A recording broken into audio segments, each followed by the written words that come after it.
We're getting a ton of questions about our van, so we thought we'd do a walk around video and show you everything about it. So let's do that. So this is the Dodge Ram. This is a 1991 Dodge Ram B250 Sportsmobile conversion.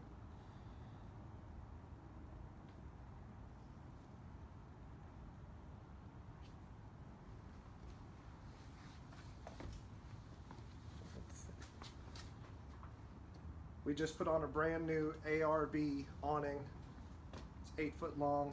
It comes out about 8 foot. We've used it all of twice.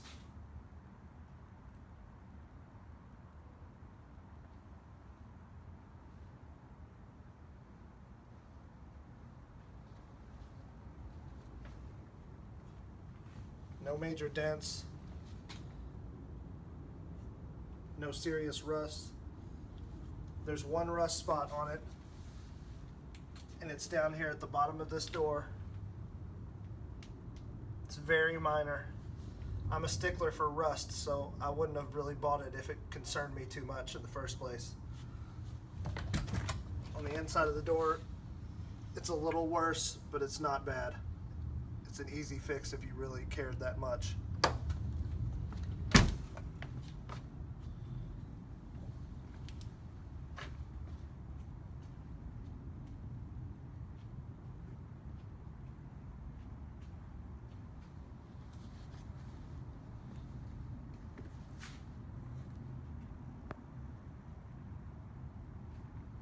Trip.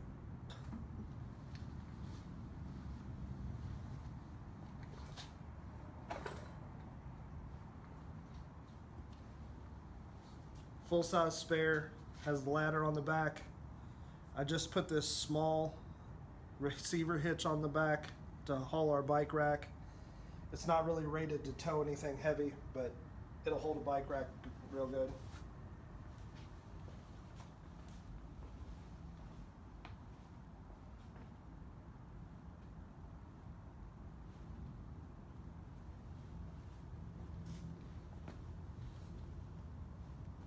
A little bit of light pitting in the paint here.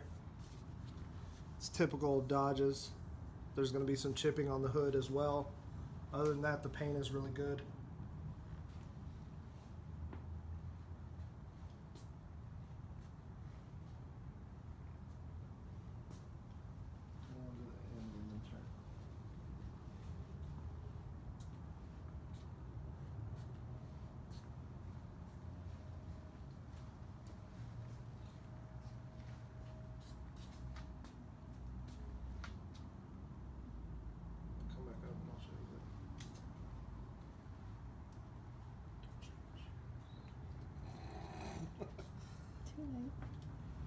Back here you've got your water fill, your gas door obviously.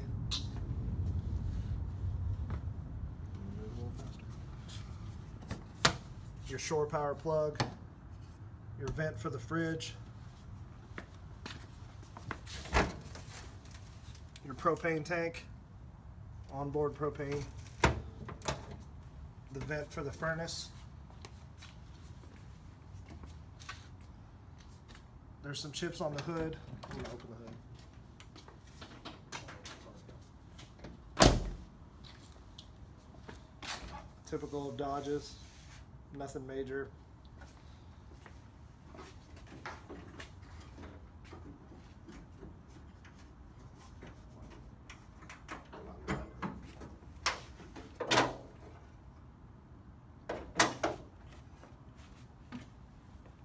Got a 5.2 318 Dodge motor. Runs out great. No issues with it. No issues with the transmission.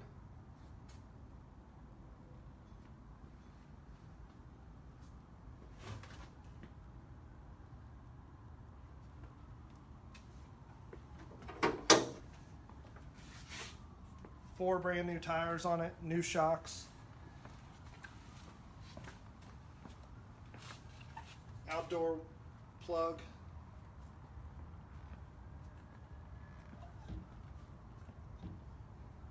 Hook up to cable TV if you're somewhere that offers it. getting a lot of questions about how to put the top up. There's 2 latches up front and 1 in the rear. You pop the latches, make sure they're all down. You've got 2 handles right here. Just grab, spring loaded, it goes right up. Then you take your beds,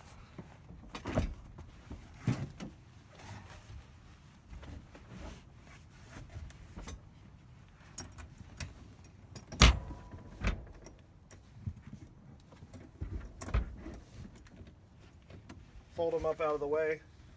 One thing about this one that I've never seen is usually you only get 3.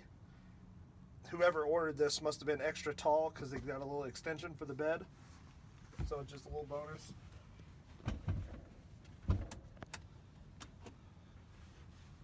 All the lights inside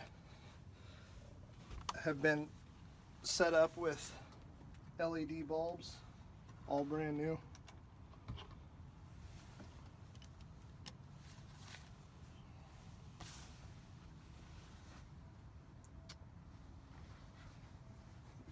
This is a fold-out couch. Just move your pillows back. Little latches on the sides. Put the legs down. It lays right out. It's a little short. I'm 5'10", but I could sleep across it just fine. But 2 people's a little snug if you're tall at all.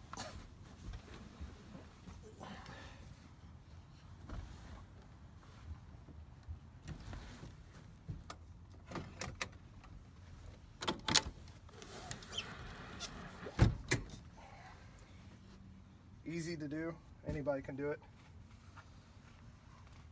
Under here is your propane furnace. This is, both seats swivel. We usually don't swivel this one. We usually push it forward, and this little table pops up as well. Your furnace is controlled here by this thermostat. All these lights swivel. New fire detector, carbon monoxide detector. Little shelf I put in for the remote. Here's your breaker box. And this is a big panel that opens up. It's your water tank, house battery, which it has a brand new interstate house battery. Got the extension. This flips up as a little table and extra storage underneath. More storage under there.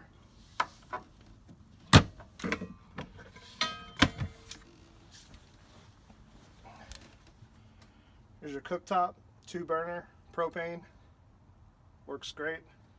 Your sink, here's your water pump. You can't hear it on the video, but it kicks on. Basically, you turn that on and then you can use the faucet like normal. Up here is the power for the television. This is the cable that goes out through the other side. This is for the built-in TV antenna. It will pick up local channels. You just have to scan. TV is on a swivel. It's not very big, but does the job for such a small space. 2 plugs, one here and one here. Good sized drawer there. A little smaller one there. Sorry, it was right in your face. Plenty of storage up under here.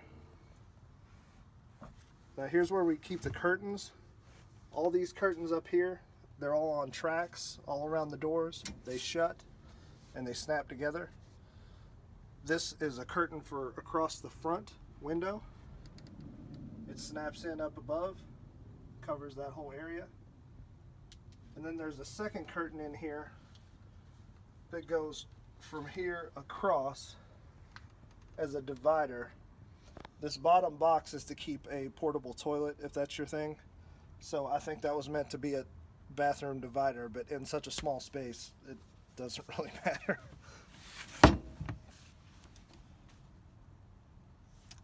The LED lights have switches on the side. I've put the center lights to be red. Helps keep the bugs out if you need some light. Supposedly it doesn't attract them as well. I don't know. I'm not a bug genius. Top windows all have screens.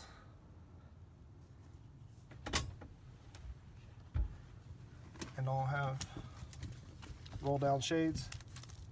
So you can black them out. Just roll them back up, snap them up.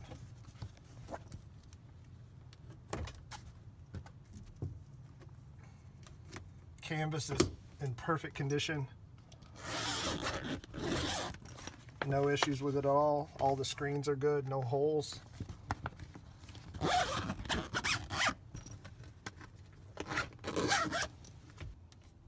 Here's a small microwave. I'm not plugged up to shore power right now, but it's brand new. We replaced the one that was in here when we bought it, worked. We just decided to replace it. Brand new. We've got 2 drawers down here.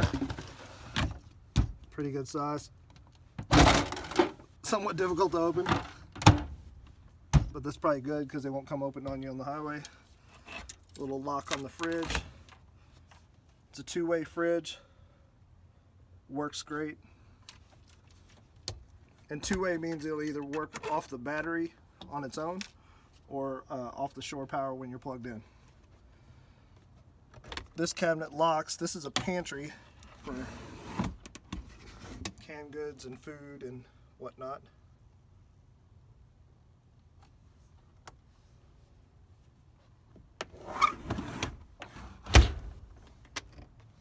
This is a little closet.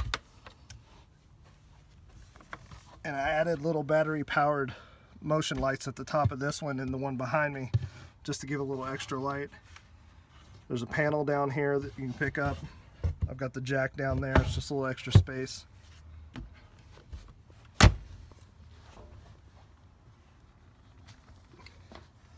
On this side, another cabinet. Same idea. Well, there it is. The light inside. Little space. And then this is the cabinet, like I said, that would have held the portable toilet. Plenty of space for things. Little hanging hooks on the back.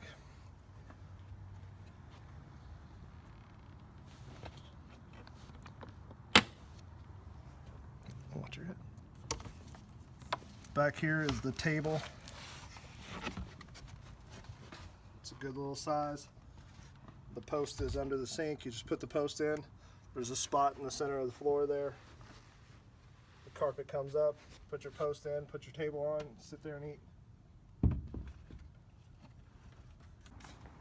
The side and back windows have these screens on them where you can just zip these up and pop the windows open and zip them down, covers them. The side doors also have these pockets just like the back.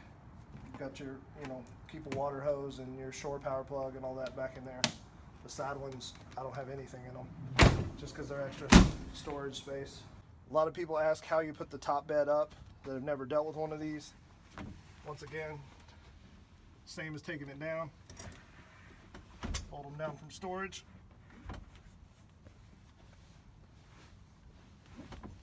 They fit right in the rails.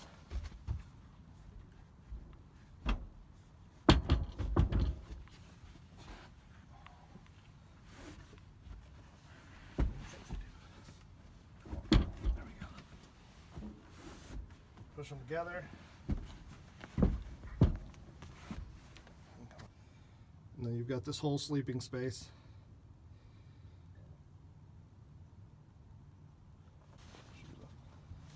I usually just step up on the couch, grab the sides, and push yourself up. As stated before, both the front seats swivel and turn all the way around. We usually only turn this one around, and one thing that always drives me crazy is the stock seat belts. you have to kind of drag it around when you do it. So I added this aftermarket one, which you can pop this off here and just lay it on the floor, and you don't have it draped across your seat while you're trying to have it so you can sit. The map lights have been replaced with LED bulbs as well. You've got the big center console, 2 cup holders, storage there, ashtray, more storage here. This is more storage and also flips over to be a little table if you want to sit up here. I just had the stereo put in, brand new Kenwood stereo, brand new speakers put in the door.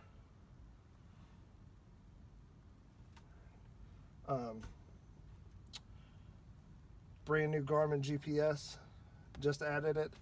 It's hardwired in. It comes on when you turn the car on, goes off when you turn it off. 137,063 miles. Previous owner took real good care of it. Power windows, power locks, heat, air. Someone asked me if the defrost works. To be honest, we keep it in the garage and haven't really been out in the cold yet. But I have used the air, I have used the heat. The air works decent, but probably needs to be charged by next season.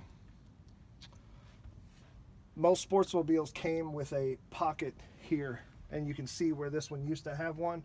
When I bought it, they told me the previous owner someone had broken in and ripped that down, so they didn't have it anymore. I actually have one that matches this interior that I got out of another Sportsmobile, and it will come with it. It's going to get in the way of this, so that's why I haven't put it up, and probably wasn't going to, just because for the little extra storage it wasn't going to be worth it. The only issue with this van is the speedometer sporadically works. It has something to do with a very small gear in the back of the speedometer. I have another speedometer from another van to be able to switch out that gear. I just have not done it. It works sometimes it doesn't. All the other gauges seem to work. If I ever needed to know how fast I was going, I just use the speedometer on the GPS. It's probably more accurate anyway. Cruise control, overdrive, power mirrors, everything's clean. It's really well taken care of. I've had people asking, why are you selling it? And I don't really want to. It's just a thing of, I've got too many toys at this moment. We've got 2 Sportsmobiles. We just bought a travel trailer and a new truck. So it's just, we're only 2 people and we can't use them all at the same time. For those of you that pay attention to vans for sale, it was bought from D&L Auto Sales. If you know the king of camper vans, Darren Tosh, he doesn't sell junk. It was well taken care of.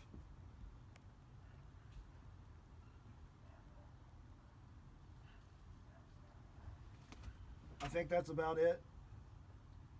And like I've told anyone that's asked, because I'm getting a lot of questions from people out of town, come look at it. And if it's, something that's remotely in your price range and something you want, you won't be disappointed. I mean, it's so clean.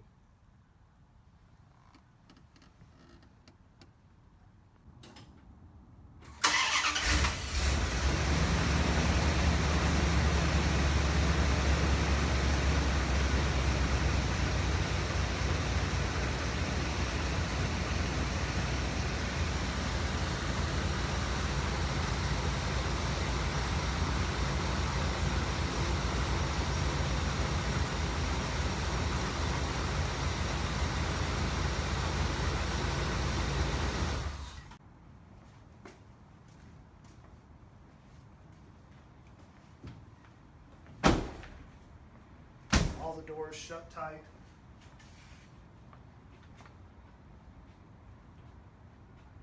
No leaks. The one time we experienced a leak, it had started just pouring down rain as soon as we got to the campsite, and it rained all night long. And in the morning, I noticed a leak right coming in on the side doors. So since I've been home, we've tested it with a hose several times, and I can't make it leak again. So I don't think it's I don't think it's an actual leak. I think maybe we just didn't have the door shut all the way.